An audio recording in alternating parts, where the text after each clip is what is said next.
అన్ని శాఖల సహాయ సహకారంతో కాణిపాకం బ్రహ్మోత్సవాలు విజయవంతం చేయాలని జిల్లా కలెక్టర్ సుమిత్ కుమార్ అన్నారు. మంగళవారం కాణిపాకం వినాయక స్వామి దేవస్థానంలో సెప్టెంబర్ 7 నుంచి 27 వరకు జరగనున్న బ్రహ్మోత్సవాలను అంగరంగ వైభవంగా ప్రశాంత వాతావరణంలో నిర్వహించడానికి అన్ని ప్రభుత్వ శాఖల అధికారుల సమన్వయంతో పనిచేయాలని అన్నారు.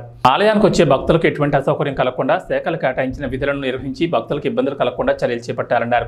ఈ సందర్భంగా వివిధ ప్రభుత్వ శాఖల అధికారులతో వారు చేపట్టాల్సిన కార్యక్రమాలపై సమీక్ష నిర్వహించి పలు సూచనలు చేశారు.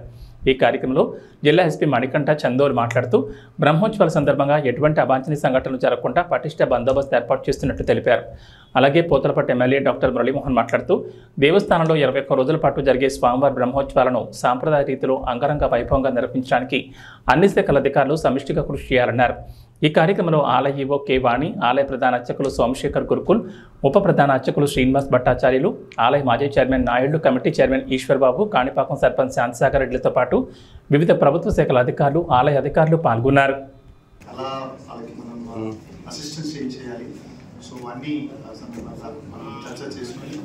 ఆఫీసర్స్ వైజ్ ప్రొసీడింగ్ కూడా పెట్టడం జరుగుతుంది. కంట్రోల్ రూమ్, కమాండ్ రూమ్ కూడా ఆపరేట్ చేస్తున్నాము. చేసేసి ఖచ్చితంగా సక్సెస్ఫుల్గా సజెషన్ వచ్చింది. స్పెషలిస్ట్ డాక్టర్స్ కూడా మనం ఇప్పుడు చేయాలి, ప్లాన్ చేయాలి. రోజు ఒక అంబులెన్స్ ఉండాలి. సో అది కంప్లీట్ చేస్తాం. ముఖ్యంగా ఏవైతే సరే 5 రోజులు ఎక్కువగా జనాలు భక్తులు వస్తారో దానికి సంబంధించి కూడా సుమారుగా 450 మంది పోలీసులతో బందోబస్తు ప్లాన్ చేసుకోవడం జరిగింది. దీనిలో ట్రాఫిక్ గురించి కానీ crime queue line management and command control centre వీటన్నిటిని కూడా ప్లాన్ చేసుకోవడం జరిగింది. ఇప్పుడు జరిగిన కోఆర్డినేషన్ కమిటీలో కూడా అదర్ డిపార్ట్మెంట్స్ ఏవైతే ఎమర్జెన్సీ ఉన్నాయో మెడికల్, ఫైర్ ఈ డిపార్ట్మెంట్స్తో కూడా కోఆర్డినేట్ చేసుకొని ఎటువంటి అవాంఛనీయ సంఘటనలు జరగకుండా ఉండడానికి అలానే భద్రతాపరమైన చర్యలన్నీ తీసుకోవడానికి కూడా మేము సిద్ధంగా ఉన్నామని తెలియజేస్తున్నాం. స్థానికంగా ఉన్నటువంటి దేవస్థానం అధికారులు అలాగే వివిధ శాఖల అధికారులతో సమీక్షా సమావేశం నిర్వహించడం జరిగింది. ఈ సమీక్షలో ప్రధానమైనటువంటి అంశాలన్నింటినీ కూడా చర్చించిన తర్వాత అధికారులందరూ కూడా గట్టి భరోసా ఇవ్వడం జరుగుతుంది.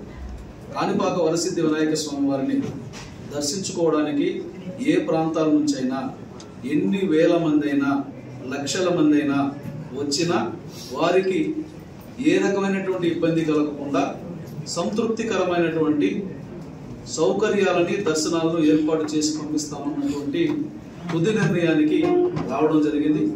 ఈ బ్రహ్మోత్సవాల టైంలోనే కాదు, ఇతర టైంలో కూడా వచ్చిన ప్రతి భక్తుడు సంతృప్తికరంగా దర్శనం చేసుకుని సకల సౌకర్యాలతో తిరిగి వెళ్లే విధంగా అటు అధికార యంత్రాంగం, ఇటు పాలకులు కూడా తగు ఏర్పాట్లు చేయాలన్నటువంటి నిర్ణయానికి రావడం జరిగింది. దానికి సిబ్బంది అందరికి కూడా సూచించడం జరిగింది. దానికి అవసరమైనటువంటి ప్రత్యేక వసతులు ఏమైనా కావాలన్నా నిరభ్యంతరంగా ఏ రకంగానూ ఇబ్బంది కలగకుండా మేము ప్రొవైడ్ చేస్తామని కలెక్టర్ గారు కూడా చెప్పడం జరిగింది. వారికి దేవస్థానం తరఫున అదేవిధంగా భక్తుల తరఫున కూడా మేము ధన్యవాదాలు తెలియజేస్తున్నాం.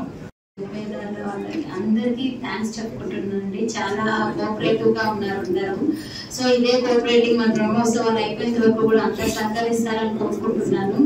మనకు బ్రహ్మోత్సవాలు సెప్టెంబర్ 7 నుంచి 27 వరకు కంటిన్యూగా ఉంటాయండి. వినాయక చవితి రోజు మన మెయిన్ పీక్ డేస్ 5 డేస్ ఉంటాయి. వినాయక చవితి రోజు సుమారు 70 నుంచి 80 వేల మంది దాకా దర్శనం చేసుకోవచ్చు. భక్తులకు కూడా ఎటువంటి ఇబ్బంది లేకుండా అన్ని సౌకర్యాలు మేము చూసుకుంటాం. అలాగే కలెక్టర్ సార్ గారు, ఎమ్మెల్యే సార్ గారు, మన అదర్ డిపార్ట్మెంట్ వాళ్ళకు కూడా చాలా వాల్యుబుల్ సజెషన్స్ ఇచ్చారు, మాకు ఇచ్చారు. మేము ఆ డిపార్ట్మెంట్ వాళ్ళతో కూడా మాట్లాడుకొని ఒకసారి మీటింగ్ అరేంజ్ చేసుకొని, పోలీస్ డిపార్ట్మెంట్ తో సపరేట్ గా ఒకసారి మీటింగ్ అరేంజ్ చేసుకొని అందరితోటి మేము బ్రహ్మోత్సవాలు విజయవంతం చేయడానికి మేము ప్లాన్ చేస్తాం. Thank you.